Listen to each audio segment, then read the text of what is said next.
Movies bureau channel पर सभी का स्वागत है और आज हम 2016 की एक्शन मूवी मैकेनिक 2 की कहानी पर एक नजर डालेंगे, जिसमें जेसन स्टैथम और जेसिका अल्बा ने अभिनय किया था।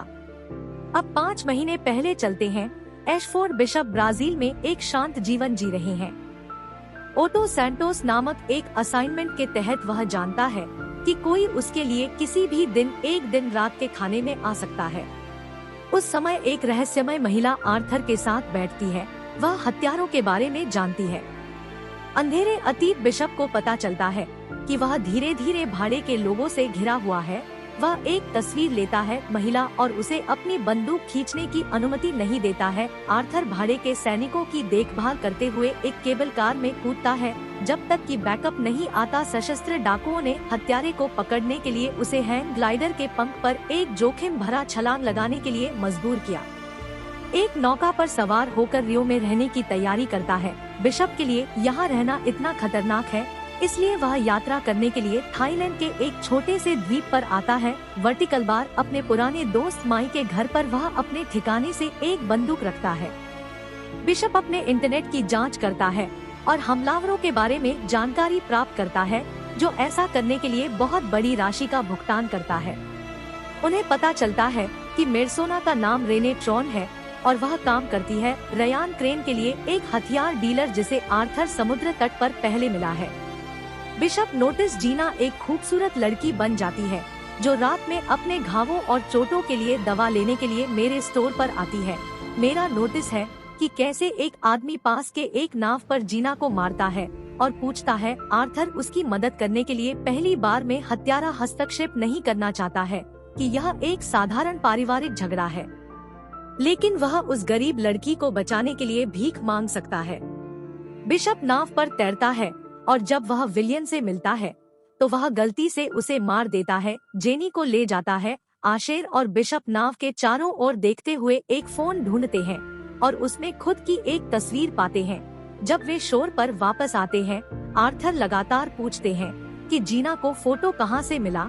अचानक लड़की बंदूक लेने की कोशिश करती है और उसे, लेकिन हत्यारा यहां आसानी से रुक जाता है। अंततः जीना ने स्वीकार किया कि क्रेन ने उसे भी भेजा था, लेकिन वह बंदूक डीलर के लिए काम नहीं करती है। वर्टिकल बार उसे एक खतरनाक मिशन के लिए साइन अप करना पड़ा क्योंकि वह उसे ब्लैकमेल कर रहा था। जीना का काम हत्यारे का विश्वास हासिल करना है, इसलिए क्रेन उसके साथ छेड़छाड़ कर सकता है। आर्थर फिर अपने कंप्यूटर के माध्यम से जीना के बारे में जानकारी इकट्ठा करता है और सीखता है कि वह एक सैन्य खुफिया एजेंट था जो हाल ही में कंबोडिया में बच्चों को पढ़ा रहा था। बिशप ने जीना से पूछा कि क्रेन आपको उसके लिए काम करने के लिए कैसे मिला। वह बताती है कि विलियम ने अपने दोस्त को मार डाला और वादा किया कि अगर जीना ने वह करने से इनकार कर दिया जो वह चाहता था तो वह उन सभी बच्चों को मार डालेगा जिन्हें उसने पढ़ाया था। आर्थर को पता चलता है कि पास की नाव से कई संदिग्ध पुरुषों द्वारा उनका पीछा किया जा रहा है।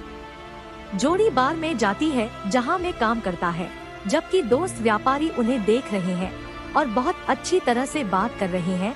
उस शाम बिशप ने अपनी महिला से कहा कि एक बच्चे के रूप में उसे एक गैंगस्टर ने अपहरण कर लिया था, जिसने उसे एक हत्यारे में बदल दिया और उसे प्रशिक्षित किया, लेकिन आर्थर भागने में कामयाब रहे और इसके लिए उन्हें दंडित किया गया और इसीलिए इस गोपनीय बातचीत के बाद क्रेन बिशप से अपना बदला लेती है। वे एक दूसरे के करीब आते हैं और सुबह प्यार करते हैं। आर्थर जैन को उसके पिता की स्लेटिंग घड़ी देता है। उसे पता है कि वह बहुत करीब है।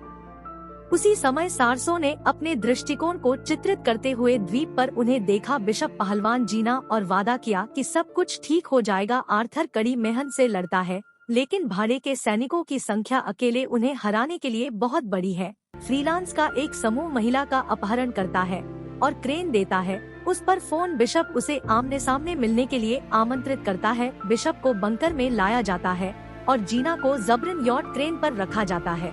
कहता है कि जीना आर्थर को मुक्त करने के लिए 3 हत्याएं करनी होंगी जो दुर्घटना की तरह दिखती है। क्रेन भी संकेत देती है कि जीनस लाइफ है दाव पर और आर्थर सहमत है कि पीड़ित नंबर 1 क्रिल अफ्रीका का सबसे बड़ा सशस्त्र आपूर्ति करता है।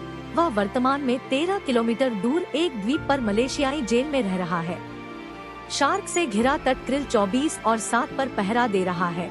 लेकिन पूर्व हत्यारे को मलेशिया में इस आदेश की आवश्यकता है। बिशप खुलेआम अपराधियों का अध्ययन करता है, यह देखते हुए कि वह अपने चेहरे पर एक हड्डी टैटू के साथ एक पागल की तरह दिखता है। आर्थर अपने चेहरे पर हड्डियों को खींचता है और नकली बनाता है। आईडी ने प्लेसिड का आविष्कार किया और इसे गली से बाहर एक साधारण बंदूक के रूप में उछाला। बिशप जानबूझकर पुलिस में चला जाता है, जो पहचान के बाद तय करता है कि वह अपहरित अपराधी है और उसे द्वीप पर जेल भेज देता है। आर्थर उन सभी चीजों पर चर्चा करता है जो उसे गम के रूप में अपनी नौकरी के लिए चाहिए, और सिगरेट और बिना किसी समस्या के गार्डों को पीछे छोड़ देता है।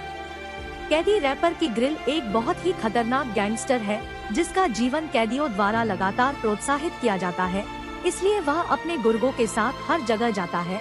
बिशप कुछ समय के लिए गैंगस्टर का पीछा कर रहा है जब अचानक उसे एक आदमी के बारे में पता चलता है।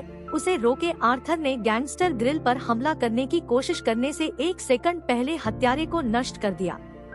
कृतज्ञता के संकेत के रूप में बिशप को आमंत्रित किया। रात के खाने के लिए दस्यु बताता है कि उसके जीवन को हर हफ्ते प्रोत्साहित किया जा रहा है और उसे एक विश्वसनीय रक्षक की जरूरत है। आर्थर जवाब देता है कि उसके पास पहले से ही एक नौकरी है और क्रिल को मौत के घाट उतार देता है। फिर बिशप क्रेओल में जहर इंजेक्ट करता है ताकि यह एक दुर्घटना और उसके गार्ड की तरह दिखे। कहा जाता है कि उनके मालिक बस प्रार्थना कर रहे हैं। जैसे ही उन्हें सच्चाई का पता चलता है, एक अलार्म बंद हो जाता है। आर्थर अपने उपकरण का उपयोग एक दीवार को उड़ाने के लिए करता है और एक कदम चट्टान से पानी में कूद जाता है। वह खुद को शार्क रेडलैंड से कुछ 100 मीटर की दूरी पर कवर करता है। एक छोटे क्रेन जहाज का आकलन कर रहा है। बिशप तुरंत अपना अगला लक्ष्य प्राप्त करता है। सिडनी से एक और हथियार डीलर एड्रियन कुक, जो एक सफेद व्यवसाय के तहत आपराधिक गतिविधि को कवर करता है। माइलिनर बहुत सावधान है और अपने गार्ड की सुरक्षा को कभी नहीं छोड़ता है। उसका पेंटहाउस एक अभेद्य कैसल। आर्थर है जो नाटक कर रहा है। एक संभावित खरीदार बने अपने पेंटहाउस के नीचे के अपार्टमेंट का निरीक्षण करता है और गुप्त रूप से डेके को सामने के दरवाजे पर कॉपी करता है। बिशप एक कांच को चकनाचूर कर देता है, मिश्रण अपार्टमेंट में प्रवेश करता है और चढ़ाई करने वाले उपकरणों के साथ एड्रियन के पूल के नीचे चढ़ता है। ठीक उसी समय जब माइलिनर तैर रहा होता है, आर्थर पूल में एक छेद बनाता है और उसमें तैयार मिश्रण को इंजेक्ट करता है। ग्लास फाड़ना शुरू कर देता है और करोड़पति को पंचर फर्श में खींच लेता है, जिससे ड्रिंक क्रैश हो जाता है। एक घास की स्थिति को हर किसी के द्वारा दुर्घटना के रूप में माना जाता है। जब दूसरी परिसमापन क्रेन आर्थर को जीना को देखने देती है ताकि वह जान सके कि वह जीवित है, और हानिकर जीना डिस्क वास्तव में आर्थर को उस जहाज की संख्या दिखाती है जिस पर वह है। बिशप को पता चलता है कि जहाज बंदरगाह में है सिडनी के और इसे एक हेलीकॉप्टर की मदद से पाता है। आर्थर कर्मचारी जहाज में घुसपैठ करता है और दुश्मनों से लड़ता है, लेकिन उनमें से बहुत से लोग लड़की द्वारा कवर किए जाते हैं।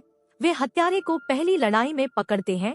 क्रेन बिशप पर गुस्सा है और उसे बताता है कि उसके पास है अंतिम लक्ष्य को मारने के लिए 24 घंटे, या वह कर चुका है। आर्थर वार्नर बुल्गारिया के लिए उड़ान भरता है और एक रूसी जीप चुराता है।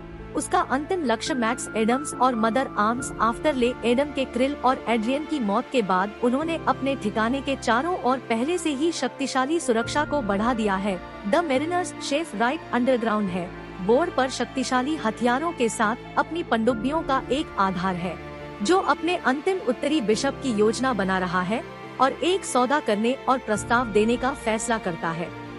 मैक्स के लिए यह अपने सबसे गुप्त खिलाड़ी में आर्थर एम्बुलेंस के माध्यम से घुसता है, हेलीकॉप्टर कैमरों को निष्क्रिय कर देता है और बंकर के रास्ते में कई गार्डों को निष्क्रिय कर देता है और अलार्म बंद हो जाता है और बॉस तुरंत बंकर में चला जाता है। एडम्स एक हत्यारे को अंदर देखकर बहुत हैरान है, लेकिन बिशप मालिक को नहीं मारता है, लेकिन क्रेन को नष्ट करने के लिए एक साथ कार्य करने की पेशकश करता है। एडम्स को पता चलता है कि क्रेन को रोकने का यही एकमात्र तरीका है और हत्यारे की मदद करने के लिए सहमत है। वे आधार पर एक बड़ा विस्फोट करते हैं और नकली करोड़पति की मौत क्रेन की खबर देखता है। टेलीविजन पर उसकी हत्या। इस बीच आर्थर ने एडम्स को एक दूर के द्वीप पर छिपा दिया ताकि किसी को उनके धोखे पर संदेह न हो। बिशप एक क्रेन की तलाश में है न और चाहता है जीना को मुक्त करने के लिए। हालांकि आदमी पहले माइलिनर के शरीर को देखना चाहता है, यह मानते हुए कि आर्थर का दावा है कि उसका शरीर पनडुब्बी बेस क्रेन पर था। वहां उसके लगभग सभी ढेर भेजता है और उन्हें बिशप को मारने का आदेश देता है। जब उन्हें उसका शरीर मिल जाता है, आर्थर कुछ ट्रिपवायर और मौत के जाल सेट करता है जहाज पर। जब तक वे पहुंचते हैं, तब तक क्रेन के भाड़े के लोग गोलियों और विस्फोटों के शासन में दिखाई देते हैं और मर जाते हैं। जब सभी दुश्मन चले जाते हैं, बिशप क्रेन के लग्जरी अधिनियम को बचाने के लिए जहाज पर जीना आर्थर को बचाने के लिए जाता है और तुरंत एक साधारण नाइट के साथ कई गार्ड को मारता है। जब जीना बिशप को उसके लिए आते हुए देखती है, वह विरोध करने की कोशिश करती है, लेकिन गार्ड के साथ लड़ाई में उसे गोली मार दी जाती है। जबकि आर्थर भाड़े के क्रेन की भीड़ को नीचे गिराता है, जहाज पर विस्फोटकों को सक्रिय करता है और भागने की तैयारी करता है। बिशप जीना को ढूंढता है और पता चलता है कि जहाज कुछ ही मिनटों में उड़ा और सचमुच लड़की को गहरे समुद्र में धकेलता है। पनडुब्बी आर्थर एस्केप क्रेन के साथ पकड़ता है और एक लड़ाई के बाद उनके विला को बांधता है। नाव में विस्फोट से पहले केवल कुछ सेकंड बचे हैं। यह यहाँ है, इसलिए बिशप जहाज में गहराई से चला जाता है। गीना सतह पर उगता है और आपके डेब्यू के लिए एक भयानक विस्फोट देखता है। एडम्स घाट पर आता है और सीखता है कि वहाँ है जीना के अलावा कोई भी जीवित नहीं है। जल्द ही लड़की बच्चों को पढ़ाने के लिए कंबोडिया लौटती है। अचानक आर्थर अपने कार्यालय में सुरक्षित और स्वस्थ दिखाई देता है। एडम्स अधिनियम के मलबे की जांच करता है और फिर कैमरे के फुटेज को देखता है। मील रैखिक जहाज के बख्तरबंद लंगर डिब्बे को नोटिस करता है, जहां बिशप को देखा जा सकता है कि एडम्स फुटेज को नष्ट कर देता है ताकि किसी को पता न चले कि महान हत्यारा बच गया। यह अंत है। आप फिल्म मेहानिक पुनरुत्थान के बारे में क्या सोचते हैं? टिप्पणियों में साझा करें। देखने के लिए धन्यवाद और बाद में मिलते हैं।